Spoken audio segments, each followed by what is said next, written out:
हे पंडितों, हे ज्ञानियों, तुमसे मैं पूछ रहा हूं, तुम बताओ कौन सी स्त्री है जिसने किन किन दो पुत्रों को जन्म दिया है। और कबीर कहते इस बात को अगर बता दो तो ही तुम पंडित हो, तो ही तुम ज्ञानी हो, अन्यथा झूठे पंडित हो, झूठे ज्ञानी हो। नारी एक पुरुष दुजाया, ऐसे स्त्रियां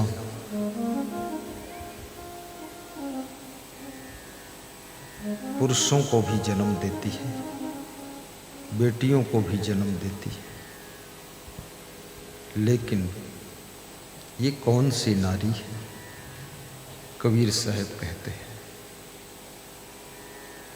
कि भक्ति रूपी नारी है, भक्ति रूपी स्त्री है। भक्ति शब्द स्त्रीवाचक शब्द है। भक्ति रूपी नारी ने दो पुत्रों को जन्म दिया है। याद रखना, वे कौन कौन पुत्र हैं? एक पुत्र का नाम ज्ञान है, दूसरे पुत्र का नाम वैराग्य है। भक्ति के गर्भ से ज्ञान और वैराग्य का जन्म होता है। जब तक आपके अंतःकरण में भक्ति प्रस्फुटित नहीं होती है, तब तक ज्ञान और वैराग्य आपके भीतर पैदा ही नहीं होते हैं। अज्ञान के अंधकार में जीव भटकता रहता है, राग रंग में मन डूबा रहता है। ज्ञान और वैराग्य,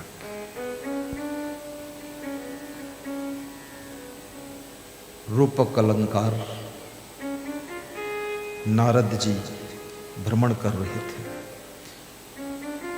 कबीर साहब ने ऐसा लगता है पुराणों का भी अध्ययन किया हो। जिन्होंने लिखा है कि कबीर साहब पढ़े लिखे नहीं थे, लेकिन उदाहरण तो पुराणों का लग रहा है।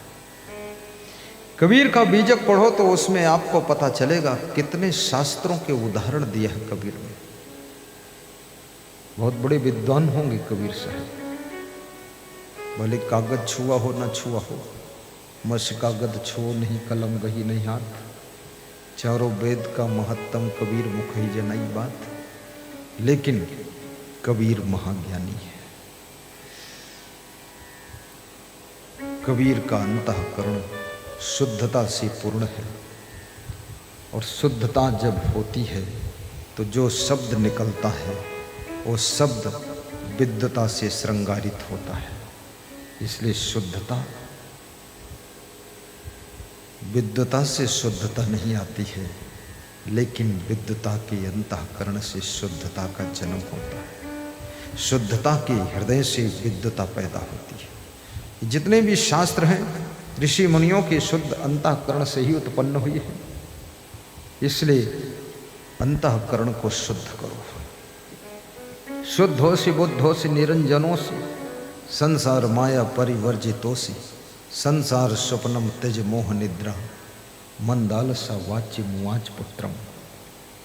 शुद्ध स्वरूप आत्मा है। नारद जी भ्रमण कर रहे हैं। धीरे धीरे भ्रमण करते करते नारद जी वृंदावन पहुंचते। कभी वृंदावन का नाम सुना हो? मथुरा वृंदावन, जहां भगवान कृष्ण रह चुके हैं। अब तो कृष्ण के चरणों की धूल है, भगवान तो जा चुके हैं। लेकिन याद रखना, भगवान के पैरों में स्पर्श की हुई धूल भी पूज्य हो जाती है। गुरु के चरणों में स्पर्श किया हुआ जल भी चरणामृत बन जाता है।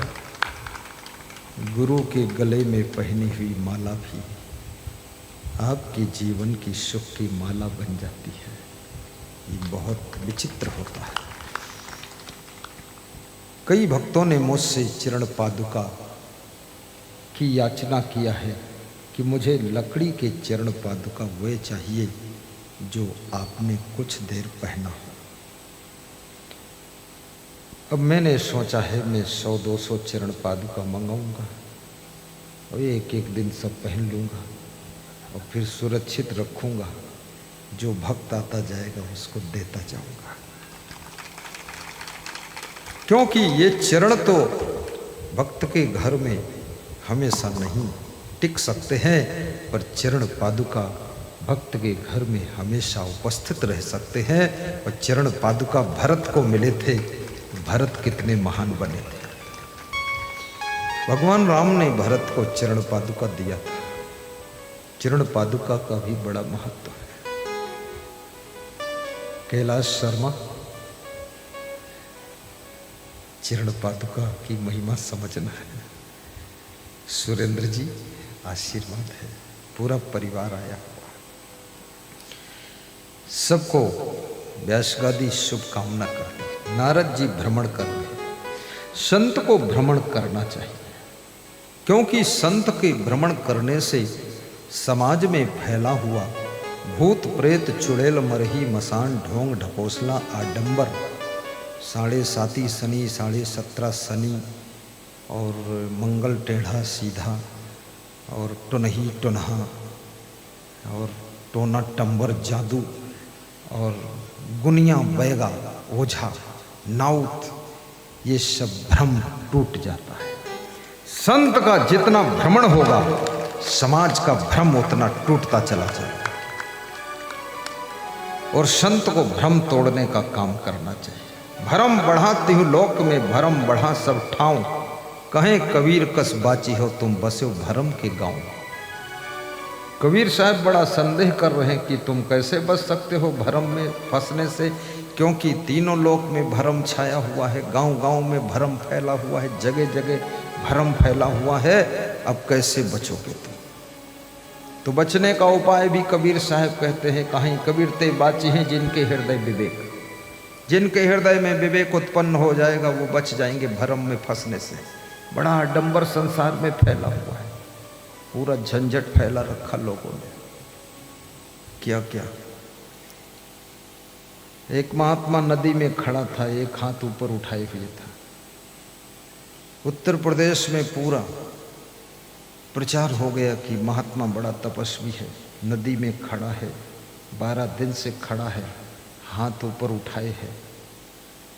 रात में अंधेरे में नदी से निकलकर सो भी लेता होगा, खा भी लेता होगा, नदी में ही डोल डाल कर लेता होगा। बहुत चालाक लोग हैं, झूठ फैलाता है, फालतू काम। अब उस नदी के किनारे लाखों लोगों की भीड़ इकट्ठी होने लगी। जब ज़्यादा भीड़ इकट्ठी हुई तो मामला शासन तक पहुंच गया। शासन ने जांच कराई तो मध्य प्रदेश का वो डकैत था जो नदी में बाबा बनकर हाथ उठाकर लोगों को बेवकूफ़ बनाता था। ऐसे लोग, यही आडंबर है। इस आडंबर को, अंधविश्वास को तोड़ने का काम कोई महान संत ही करता है।